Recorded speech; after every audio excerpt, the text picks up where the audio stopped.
I'll say this. If they don't approach 7, 8, we're not going to be feeling very good going into the offseason, or at the very least. So DraftKings has released NFL win totals.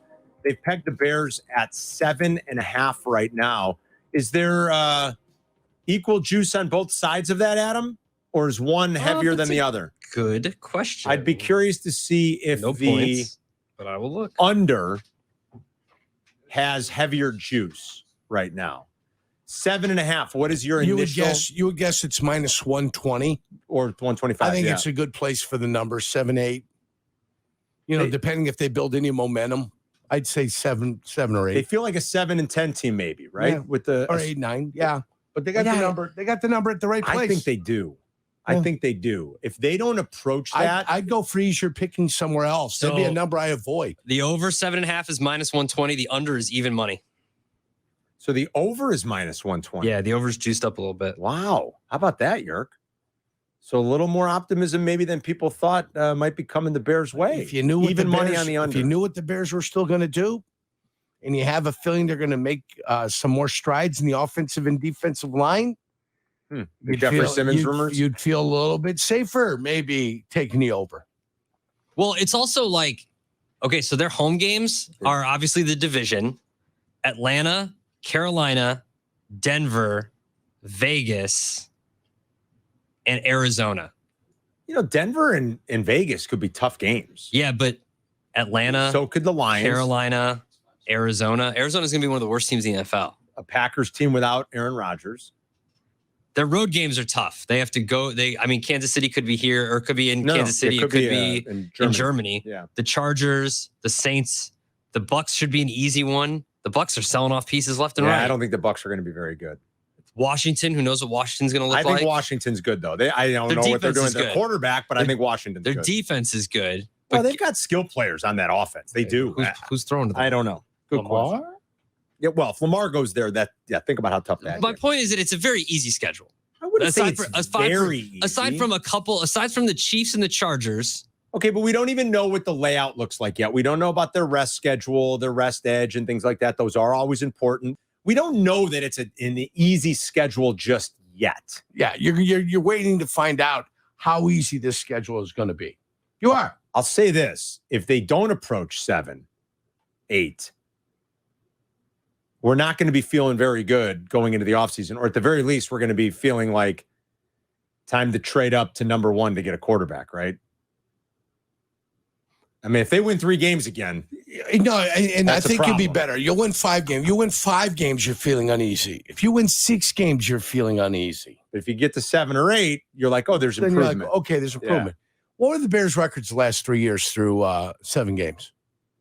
Okay. 2022, it was 3-4. Last year, was it 3-4? It was 3-4. Then they lost the rest of their games. Okay. What was their record the year before in 2021? Right, hold on. Let me think about it for just a second. Go ahead and think. I'm going to say that was Nagy's last year, 2-5.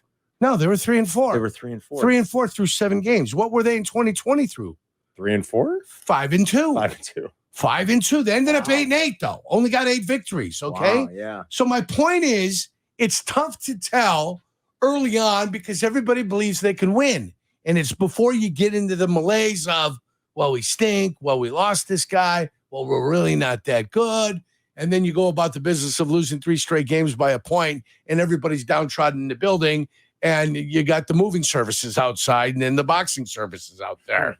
So the point is that after the first month of the season, the Bears have been in position to win 7, 8 games every single year for the last 3 years. Yeah, remember 2021 when they started 3-2 and then went 1-8?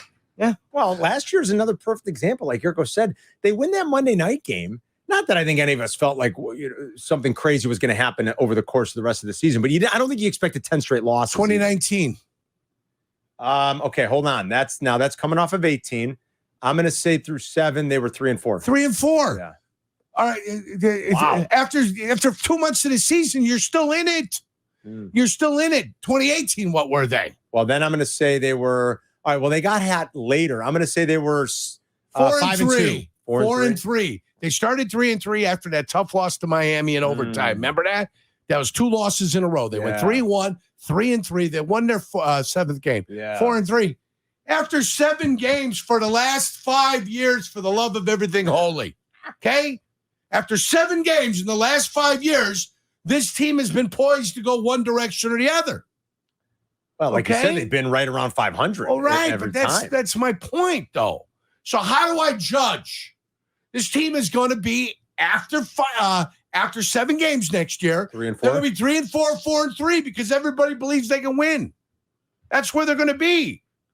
And then how does a 4 and 3 or a 3 and 4 team not get to 7? Well, you trade away the last couple of pieces that you had that were somewhat productive on your defense, although Robert Quinn did very little at any point last year. You start picking apart your team and you start finding your weaknesses and you start talking about where you're not good. Everybody figures out who you are. Yeah. They get some stuff on tape and they figure out who you are, and then they start to exploit your weaknesses. Yep. Guys get beat up, guys get banged up, and the next thing you know, you go the other direction. Yeah, you're right. And that's what happens. Yeah. But you got 4 and 3 and 3 and 4 football teams that all of a sudden can't win 6 games in the season the rest of the year. Can't win 3 more games. Can't win 3. Couldn't win 2 more games last year, Yerk. Lester's in North. It's not like this team's 0-6 after 6 games. What's up, Lester? Hey, guys. How are you? Good, man. Hey, what's the total showing on the Carolina Panthers for next year, for this coming year? Good question. 7.5. Look at that first-round pick. 7.5. 7.5. Wow, 7.5. Boy, that seems like a little bull. Thanks, Lester. That's a good point. It's different, though. Let's hope the Bears beat them. When it was 16 games, that's when I'm calibrating everything off. I got to remember there's a 17th game. Let's hope the Bears beat them next year when they're here, right?